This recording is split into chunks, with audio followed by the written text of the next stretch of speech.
Okay, this is my audience. Okay. I'm Helena Williams. The title of my speech is Racial Disparities Exist in the Medical Community. If you're a black person, you're more likely to die in the emergency room than a white person. Some of you will not find this shocking, but I would like to discuss the disparity in medical care in the black community.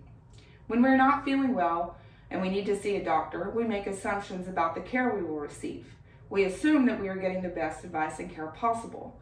Unfortunately, this is not always the case if you're a black person. I'm going to discuss a few of the disparities, and then I will outline a few solutions that could be a good start for a better standard of care for black people.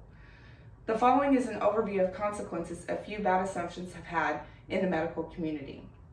A study titled Hidden in Plain Sight, Reconsidering the Use of Race Correction and Adjustments in Clinical Algorithms was published in the New England Journal of Medicine.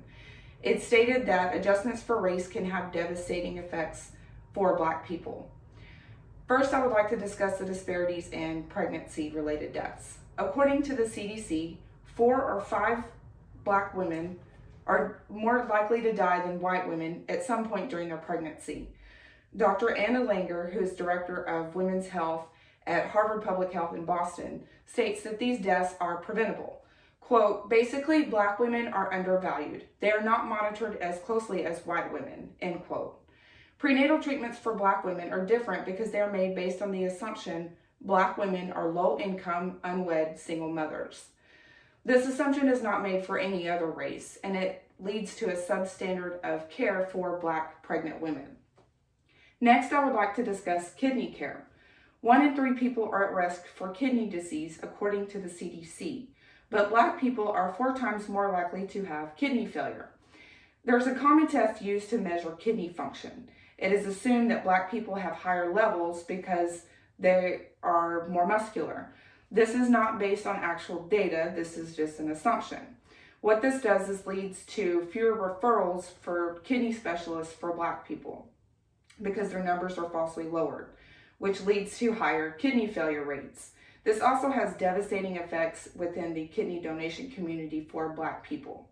So I've given you 2 of the major disparities in medical care and have some potential solutions that can begin to close these gaps.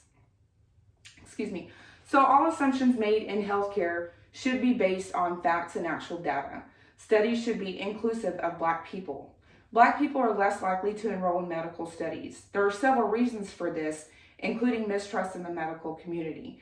The only black study that was done in the medical community was called the Tuskegee study.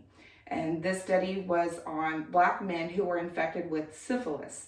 So doctors wanted to understand the effects syphilis had on the body. When it was discovered that penicillin could actually cure syphilis, they did not administer the penicillin, they just continued to do their study, which you can understand this would lead to a lot of mistrust in medical studies. So assumptions should be made based on facts, not feelings. There needs to be an in-depth study of why black women have more complications during childbirth. The focus should be on lowering mortality rates. Medical tests should not discern between white people and black people unless and until there are reliable data an analysis that indicates that this discernment is necessary. So let me conclude. People of color have higher mortality rates than white people because assumptions are made based on race, not facts. If the medical community would impose more strict rigor before administering treatment, these deaths could be prevented. I believe making our community aware of these issues would propel the medical community to act. If you are not a black person, please understand that the medical treatment you're receiving may be based on a study that excludes part of the population.